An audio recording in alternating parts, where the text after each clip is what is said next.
Bueno, muchas gracias por acompañarnos hoy aquí. La idea es que bueno, esta serie de conversatorios, si la cámara se ve bien aquí, esta serie de conversatorios nos sirvan para informar a muchos venezolanos que están aquí en Europa y en otras partes del mundo, como estoy viendo que se están conectando, sobre muchas de las cosas que están trabajando pues venezolanos alrededor del mundo, sobre todo en todo lo que toca la parte de derechos humanos, que es muy importante y que mucha gente pues lo está viviendo en carne propia, ¿no? Así que esa es un poco la idea, que conversemos un rato. La idea de estos conversatorios es que pues duren un máximo de media hora para no, porque a veces hay muchos temas, pero que podemos seguir tratando en otras oportunidades. Así que déjame presentarte. Bueno, David, yo creo que todo el mundo lo conoce, pero bueno, un venezolano de esta generación heroica del movimiento estudiantil del 2007, joven venezolano de 35 años, comunicador social. ¿Tú te graduaste en la Católica? Universidad Católica Andrés Bello, En correcto. la Católica. Fue alcalde de Latillo y bueno, todo el mundo sabe que por diversas situaciones, pues importante, pues estuviste obligado a irte al exilio y hoy estás como comisionado de la OEA, y eso es importante, y ahorita nos explica un poco, comisionado de la OEA, no es de Venezuela en la OEA, entiendo, de la OEA para toda la crisis de migrantes y refugiados De la, venezolanos. Así de la que Secretaría gracias. General, de la Secretaría De General la de la Secretaría OEA. de la OEA. Ujú, Fantástico. correcto. Así que muchas gracias por tu tiempo, por la conexión. Y como decía antes, este live es un poco para informar a todos los venezolanos que están alrededor del mundo de lo que está pasando. Entonces, cuéntanos un poco de lo que haces allí, si te parece, y luego todos estos informes que realizas, que yo los he visto, pero mucha gente por supuesto, no los conoce en profundidad. Si nos puedes hacer un poco un resumen de todo esto y de la crisis de los migrantes, etcétera, ¿no? Seguro. Bueno, primero, embajador, muchísimas gracias por la invitación, por conectarnos a este live y felicidades por la gestión que usted ha venido haciendo en sus funciones diplomáticas, pues para acelerar la transición en Venezuela. Llevo 3 años exiliado después que el régimen de Maduro, pues de manera arbitraria y ilegal, ordenara mi arresto, me destituyera y me inhabilitara como alcalde de Latillo, cosa que me obligó después de 35 días en clandestinidad a salir por Brasil. Y de hace exactamente 3 años, pues en septiembre de 2017, comenzó este destierro. Y soy uno de los 5.2 millones de venezolanos que nos hemos tenido que ir de manera forzada del país. En mi caso fue por violación de derechos humanos. El caso de muchos otros es también por persecución o falta de comida, falta de medicinas, inseguridad, etcétera. Específicamente en el año 2018, yo tenía casi un año exiliado. El secretario general Luis Almagro, a quien siempre estaré agradecido por la oportunidad y por la confianza, me invita a trabajar en su oficina para coordinar un grupo de trabajo para los migrantes y refugiados venezolanos. Ese grupo de trabajo, que fue conformado por expertos independientes, publicó 2 informes, uno preliminar en marzo de 2019 y el más importante en junio del año pasado, que ese informe era un informe regional que se presentó en la Asamblea General de la OEA, que es la máxima instancia en Medellín, con todos los cancilleres. Y allí, pues, hacemos una serie de propuestas para mejorar la atención y la protección a los refugiados venezolanos, así como también explicamos detalladamente qué ha forzado a los venezolanos a irse de su país. Después de esa Asamblea General, pues se formalizó esta oficina que coordino dentro de la Secretaría General con distintos proyectos. Y bueno, nuestra función hasta que llegara la pandemia era visitar permanentemente la región. Mis últimas 5 visitas han sido a Chile, Bolivia, Colombia, Costa Rica y Brasil. A cada país que hemos ido, pues tenemos un informe de esas visitas con recomendaciones, donde además tenemos encuentros con migrantes y refugiados venezolanos, y en esas 5 visitas hemos recabado cerca de 500 testimonios. Además de eso, hemos sacado una campaña pues contra la discriminación y la xenofobia, que se llama Soy venezolano, soy refugiado, soy venezolana, soy refugiada. Ujú. Y también pues hemos hecho otro tipo de informes como el que publicamos hace poco menos de un mes con la sociedad civil venezolana. 63 organizaciones de la sociedad civil venezolana en 23 países de América contribuyeron a un informe en el marco del coronavirus, donde hay una serie de recomendaciones de cómo los gobiernos de la región pueden atender mejor a los migrantes y refugiados venezolanos de la pandemia. Entonces, bueno, eso es un poquito, perdón si me he extendido, lo que hemos venido haciendo. tenemos un informe de la sociedad civil, informe de Costa Rica, de Brasil, de Bolivia, de Chile, la campaña contra la discriminación y la xenofobia, el informe regional del año pasado. Mensualmente estamos teniendo reuniones con el cuerpo diplomático del gobierno interino. Obviamente, mes a mes también tenemos reuniones con oficinas de Naciones Unidas, así como también con autoridades de la región. Y si quiero dejar algo muy claro, embajador, para evitar confusiones. Mi oficina no es una oficina, no tiene en su mandato proveer ayuda humanitaria. Nosotros no somos una oficina que tiene algún programa, por ejemplo, de alimentación o algún programa de atención médica. No. Nosotros tenemos dos funciones muy claras. La primera, visibilizar las causas del destierro de los venezolanos, las causas de la migración forzosa, explicar con lujo de detalle, y cuando hablo con lujo de detalle, a través de los testimonios de los venezolanos desterrados, cómo es que la situación en Venezuela es tan grave para que se haya generado un flujo de refugiados similar al de un país en guerra, porque los refugiados que hoy hay venezolanos solo se compara a los países en guerra. Y en segundo lugar, evidentemente, pues articular políticas que atiendan, que protejan, que integren a los migrantes y refugiados venezolanos. Esos son nuestros dos grandes objetivos y bueno, estamos completamente a la orden. Perfecto. Y importante eso que dice. Una cosa para aclarar, porque el término que usamos es migrante venezolano, ¿no? ¿Por qué no se definen como refugiados? ¿Y qué implicaciones tendría definirse como refugiado? Bueno, embajador, esa ha sido nuestra principal propuesta y justo en ese informe regional que le comentaba que presentamos el año pasado en Medellín, habla de que el venezolano debe ser catalogado como refugiado según la Declaración de Cartagena. La Declaración de Cartagena del año 1984 es la única que expande el concepto de refugiado de Naciones Unidas y dice que un refugiado es aquel que se va de su país por violencia generalizada, violación a los derechos humanos, alteración al orden público y agresión extranjera. Nosotros consideramos que esas cuatro, incluyendo la última, agresión extranjera, aplica para los venezolanos que se tienen que ir de su país. Le debo decir que, bueno, eso ha contribuido, por ejemplo, a que países como Brasil, donde ya hay más de 260.000 venezolanos, se le esté dando el estatus de refugiado a los venezolanos. Y México también lo está haciendo, solo que México, en vez de hacerlo de manera colectiva, lo hace de manera individualizada. No así el resto de los países. Los demás países han optado por implementar estatus de protección temporal. Por ejemplo, Colombia implementa el permiso especial de permanencia, Perú implementa el permiso temporal de permanencia, Chile implementa la visa de responsabilidad democrática, que ojo, son grandes esfuerzos y se agradece, pero el tema de esto es que no es una protección permanente como el estatus de refugiado. Entonces, cada año, cada 2 años, los venezolanos tienen que renovar esta documentación. Entonces, bueno, yo creo que ha faltado más voluntad política. Si usted me pregunta, digamos más concretamente, ha faltado quizás más voluntad política, más determinación para que en la región haya un consenso de que el venezolano tenga el mismo estatus en todos los países. Pero bueno, nosotros vamos a seguir impulsando ese planteamiento. Ha habido avances, hemos logrado, mientras no sea el estatus de refugiado, que hayan estos protocolos de protección temporal y sobre todo también muy importante que hay muchos países que están aceptando el pasaporte venezolano vencido. Hay que recordar que el derecho a la identidad es un derecho humano y está siendo vulnerado y violado todos los días en Venezuela. Hoy es prácticamente imposible para un venezolano obtener un pasaporte, renovar un pasaporte. Entonces hay países que están entendiendo esta situación. Colombia y Brasil, por ejemplo, aceptan el pasaporte vencido, incluso sin pedir visa.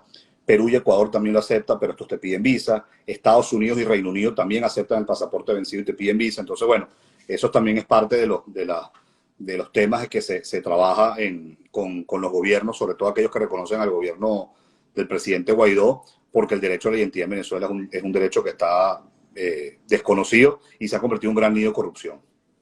Eso es importante y lo tenía como pregunta para más después, pero, para más adelante, pero ya que lo sacaste, el tema de la identidad, claro, en Europa estamos viviendo un poco eso, ¿no? El tema de, bueno, está costando pues que reconozcan como un todo, como la comunidad entera que conozca o que reconozca a los pasaportes venezolanos, que, o sea, desde el punto de vista de los derechos humanos, ese derecho a la identidad, ¿cómo se maneja?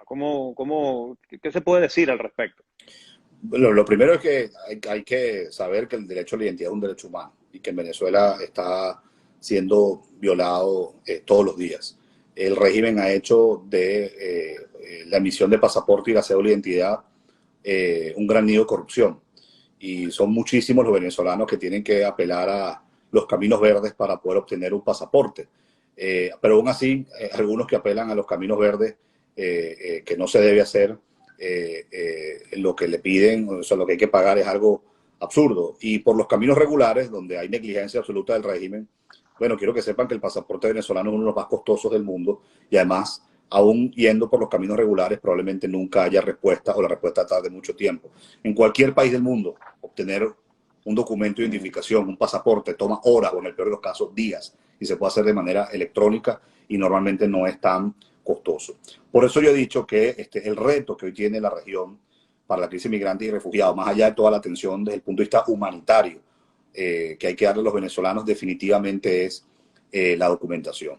¿Por qué digo esto? Porque se calcula que aproximadamente 2,5 millones de venezolanos, de los 5,2 que se han tenido que ir, hoy no tienen pasaporte, tienen un pasaporte vencido o tienen un pasaporte que está próximo a vencer.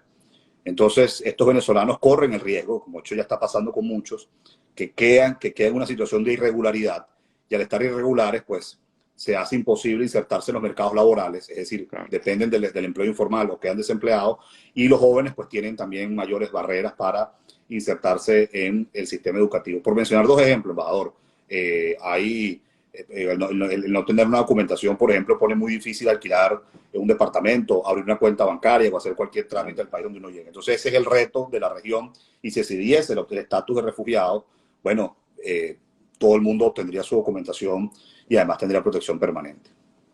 Sí, sí, además estamos teniendo problemas de estudiantes bueno, que quieren ir a estudiar a algún país y con pasaporte vencido, no le dan visa de estudiar. O sea, es que hay de todo tipo de problemas este tema de la documentación genera, ¿no? Es un tema que hay que resolver, que tenemos que resolver pronto, porque estamos trabajando en ello. Una cosa tú mencionaste el tema de la ayuda humanitaria, pero es un tema que también tratamos aquí en este foro hace unas semanas, cuando la conferencia de donante pues ha dado una serie de dinero, cuando organizaciones, etcétera, países por sí solo están dando una serie de dinero. ¿Cómo? Hay dudas muchas veces, ¿no? Ese dinero cómo se maneja, se le da a la se nos da el dinero en bolsa, o cómo, hay mucha incertidumbre. Le explico a la gente que esto es dinero que muchas veces, o que la mayoría de las veces por supuesto no va al gobierno interino, sino que va a una serie de organizaciones, ¿no? No sé si puedes comentar un poco al respecto. Sí, como decía al principio de la entrevista, mi oficina no provee ayuda humanitaria, no es nuestra función. Nosotros no tenemos algún tipo de programa de alimentación o de atención médica. Ahora bien, sé que hay mucha confusión con este tema y yo creo que es muy importante, antes de emitir cualquier tipo de opinión, informarse. Evidentemente, pues al tener 5,2 millones de migrantes y refugiados venezolanos y en la condición vulnerable que estas personas salen, estamos hablando de personas con síntomas de nutrición o personas con enfermedades que ya han sido erradicadas como malaria o tuberculosis, o mujeres desesperadas que llegan a hospitales de las fronteras para dar a luz, pues obvio que los países que reciben hoy a los venezolanos tienen sus propias limitaciones de servicio, infraestructura, presupuestarias. En ese sentido, pues ha habido iniciativas por parte de la comunidad internacional de donar recursos a estos países para brindar atención a los migrantes y refugiados venezolanos. Y normalmente hay 3 vías para hacerlo. Una vía es que el gobierno donante, digamos por un ejemplo, el gobierno de Austria decide donar 2 millones de euros a la crisis migrante y refugiado venezolano. Entonces, esos 2 millones de euros, por ejemplo, pueden ir a las arcas de Colombia, de Ecuador, de Chile, algunos de los países con migrantes y refugiados venezolanos, y ellos implementarán entonces las políticas que consideren necesarias para brindar atención a los desterrados venezolanos. La segunda forma de hacerlo es a través de organismos multilaterales y sobre todo a través de Naciones Unidas, que tiene sus agencias como la OIM, la ACNUR, y tiene una plataforma de respuesta para esta crisis.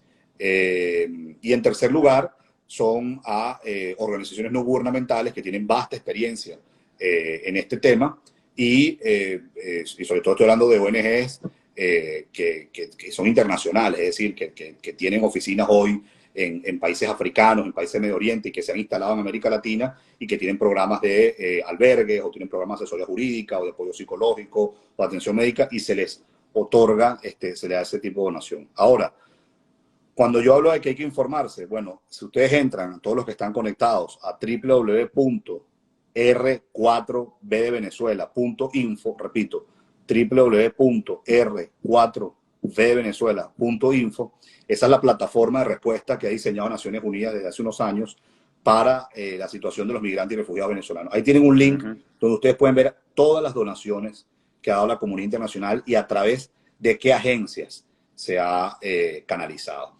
y qué países. Entonces, eso es algo que yo invito a que todos lo puedan visitar y puedan estar enterados. Yo sé que muchas veces se siente que ese dinero no es, ¿dónde está? Y bueno, aquí hay varias cosas. Lo primero es que es insuficiente. Por más que estemos, a veces uno habla de 10 millones de dólares, 20 millones de dólares, y sé que puede sonar astronómico, pero resulta insuficiente porque es que no sé si hemos entendido que hay un país entero que está desterrado. Un país entero que está en este momento desterrado. 5.2 millones, perdona que me extiende, embajador. 5.2 millones de migrantes y refugiados venezolanos es más que el total de la población de países como Uruguay, Costa Rica y Panamá en el continente americano. Pero usted que está en Europa, eso es más que el total de la población de países como Croacia o Irlanda, o más que el total de la población de países como Nueva Zelanda. Entonces somos un país entero. Entonces el dinero que se ha dado es insuficiente. Pero además de eso, también hay que aprender que entre que se hace el anuncio y se transfieren los recursos a estas tres instancias que expliqué anteriormente, puede tardar a veces semanas o meses. Entonces se anuncia una donación el día de hoy, 20 de agosto, pero a lo mejor se hace efectiva en octubre o en noviembre. Entonces, esos son temas que es importante que se sepan. Y ahí es donde yo he sido también a veces un poco crítico, porque los tiempos sociales van a una velocidad mucho más rápida que los tiempos diplomáticos. Y ante eso también la comunidad internacional debe comprender mucho más esta situación. Yo lo que siempre digo, embajador, ¿cuán desesperado tiene que estar un ser humano para tomar un peñero y poner en riesgo su vida para llegar a Trinidad y Tobago y Curazao? ¿Cuán desesperada tiene que estar una mujer, como hay muchas mujeres venezolanas que han caminado desde Tucupita o de San Juan de los Morros o de Maturín para llegar a un hospital en Boavista y Brasil y dar a luz? ¿O cuán desesperado tiene que estar un ser humano para tomar un bus desde Cúcuta por 2 semanas hasta Buenos Aires para conseguir un sitio seguro donde vivir? Ese es el desespero que tenemos los venezolanos. Y ese es el desespero por un régimen que no es una dictadura convencional. Estamos hablando de un régimen criminal, de un régimen que hoy se sostiene por las armas, que se sostiene por grupos irregulares, que se sostiene por apoyo internacional muy peligroso como Rusia, China, Cuba, Irán, Turquía, etcétera, por los carteles del narcotráfico, y eso es lo que hace que el venezolano se vaya. El venezolano hoy no se va de manera voluntaria, el venezolano hoy se va de manera forzada, se va de manera forzada básicamente para poder sobrevivir. Mira, y una cosa importante que me gustaría tocar. Que me extienda, pero el micrófono, claramente lo que quiero es que hable. Mira, hablamos en este drama de venimos hablando desde el inicio de este año de 5.2 millones, pero ¿cuáles son las proyecciones? Porque ya estamos casi a final de año y tomemos en cuenta que la crisis de Siria, reconocida como de refugiados, al ser un país en guerra, pues son 8 millones. Es decir, que 6.7, embajador. 6.7 la Siria. Bueno, ¿cómo? Es decir, nosotros a finales de este año podemos estar en cifras similares. Bueno, es una pregunta muy importante que usted hace. Antes del coronavirus, o sea, para el mes de febrero, se estaban yendo 5.000 venezolanos todos los días. 5.000 venezolanos estaban abandonando su país diariamente y 40.000 estaban cruzando la frontera para comprar insumos básicos en Colombia. Entiéndase, comida, medicina, hasta repuestos de vehículos, lo que se pueda, ¿no? Empieza la pandemia.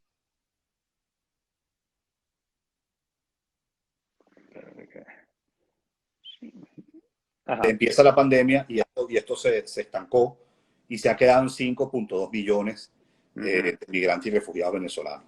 Las proyecciones que estábamos haciendo en la oficina que coordinó en la OEA era que de prolongarse la tiranía en Venezuela, y obviamente sin coronavirus, pudiésemos estar llegando a 7 millones de migrantes y refugiados venezolanos para inicios de 2021. Ahora, obviamente toda esta proyección se ha visto alterada porque los venezolanos no han podido salir más de su país por la pandemia. Entonces, sí, íbamos en camino a superar la cantidad de refugiados sirios. Nosotros hoy somos la población con más desplazados en el mundo sin haber padecido una guerra convencional ni una catástrofe natural.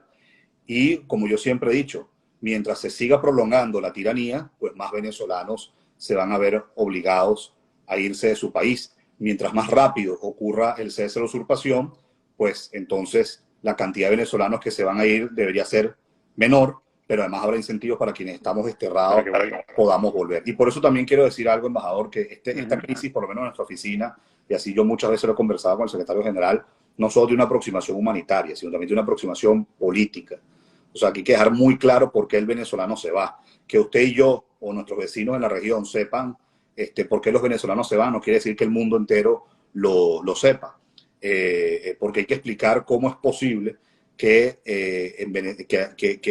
lo que ha ocurrido en Venezuela ha generado una cantidad de refugiados similares a un país en guerra. ¿Y cuál es la mayor moraleja para la región? Que cuando hay ausencia de democracia, cuando hay ausencia de libertad y cuando hay ausencia de Estado de Derecho, puede haber un flujo migratorio, un flujo de refugiados similar al de un país en guerra.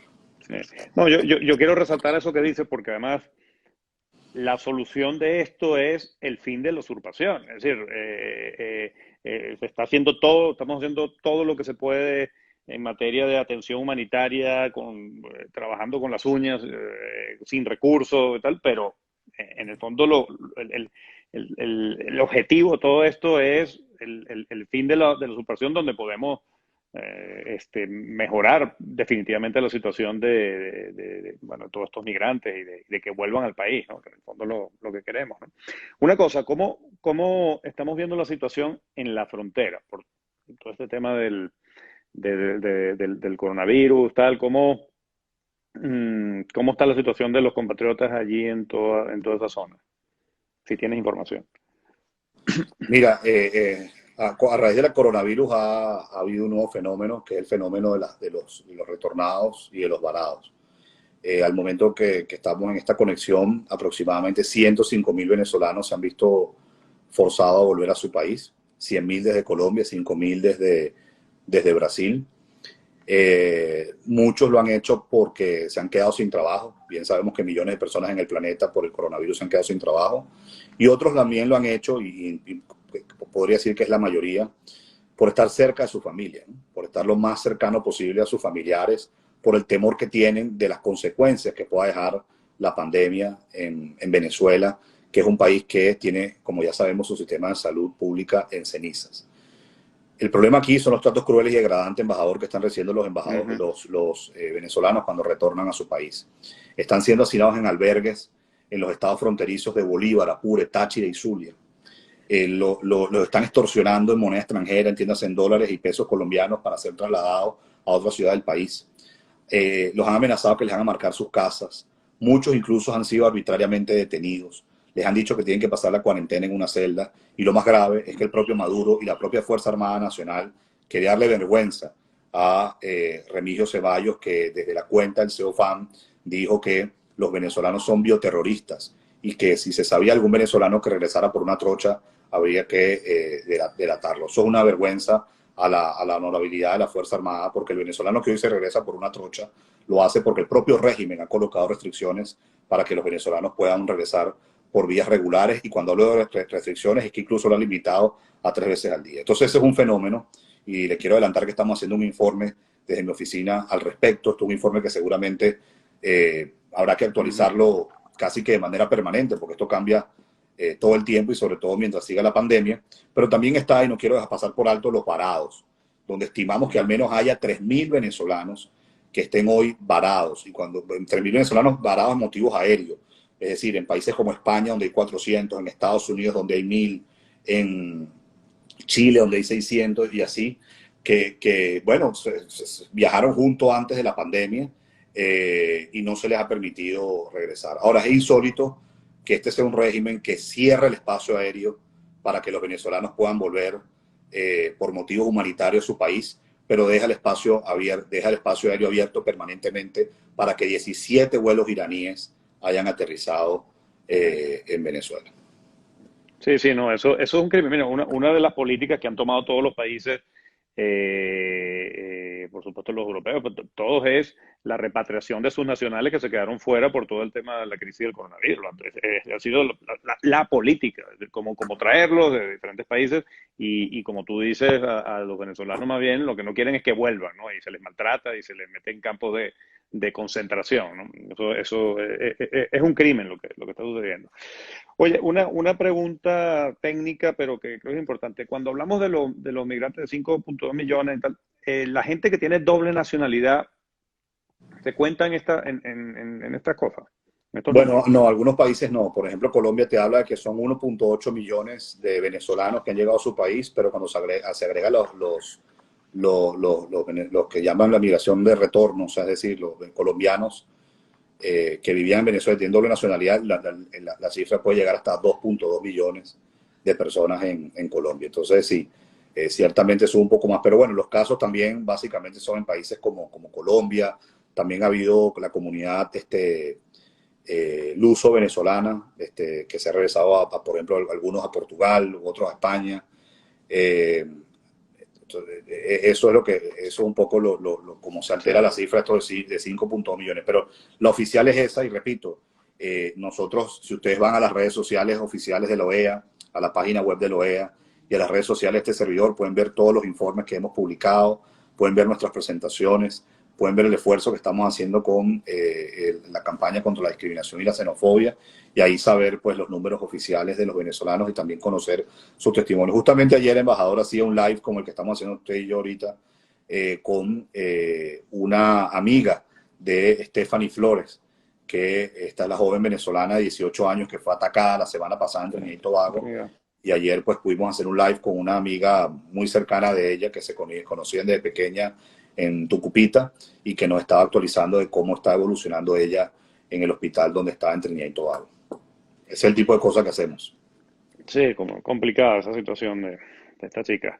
Bueno, David, no te quito, sé que está complicado tiempo y no te quito más tiempo, te agradezco mucho, sé que ¿No? han habido varios comentarios y preguntas, pero que bueno, esto lo iremos haciendo, te invitamos para una próxima oportunidad también para actualizar una serie de información y no sé si quieres comentar algo y Sí, bueno, rápidamente, que veo las últimas como dos preguntas que quedaron allí sí, con respecto al TPS. Es una iniciativa que ha surgido del Congreso bipartidista, que la ha liderado tanto el senador Menéndez del Partido Demócrata como el senador Rubio del Partido Republicano, y yo lo he dicho ya en varias ocasiones, pues es algo que muchos venezolanos se van a ver beneficiados en Estados Unidos de recibirlo, y como además también he dicho, no solo los venezolanos se verán beneficiados, sino Estados Unidos, porque especialmente el TPS le sirve a los jóvenes, y los jóvenes pues serían una fuerza de trabajo importante para Estados Unidos, especialmente en un momento donde la economía tiene que recuperarse por la pandemia. Y a otra persona aquí, Fraga, ¿cuándo ir a Panamá? Bueno, justamente era una de las visitas que teníamos planificadas, que hemos tenido que posponer indefinidamente por el coronavirus. Sin embargo, estamos muy en contacto con la Sociedad Civil de Venezolanos en Panamá. En este informe que presentamos recientemente hubo varias organizaciones de venezolanos en Panamá que contribuyeron con ese informe, que repito, eso está disponible en la página web de la OEA, en las redes sociales de la OEA. Así que bueno, ojalá y cuando la pandemia pase podamos ir a ese país, como también otros de la región que teníamos pensado visitar. Justo cuando empezaba la pandemia estábamos en Bolivia y Chile y tuvimos que retornar. Así que nada, embajador, pues a la orden para tener este tipo de conexiones en el futuro, a la orden nuestra oficina para proveerle información a usted y a todo el gobierno interino sobre nuestro trabajo en la OEA por los migrantes y refugiados venezolanos. Y bueno, agradecer a todos los que se conectaron, y como siempre digo, más allá de toda la atención, la protección y la integración que los venezolanos hoy necesitan, estando en el destierro, no podemos perder de vista que la única solución para que los venezolanos dejen de abandonar su país, pero sobre todo para que los venezolanos que estamos afuera podamos volver, es que haya el cese de la usurpación, y ese cese de la usurpación tiene que ocurrir pronto, y además tiene que ocurrir tomando en cuenta temas muy importantes como es la seguridad y la defensa, porque nos estamos enfrentando ante un adversario con tentáculos internacionales. Muchas gracias. es así, importante resaltar eso. Muchas gracias, David, muchas gracias a Abrazo. todos y nos vemos la semana que viene. Hasta Seguro. luego. Chao.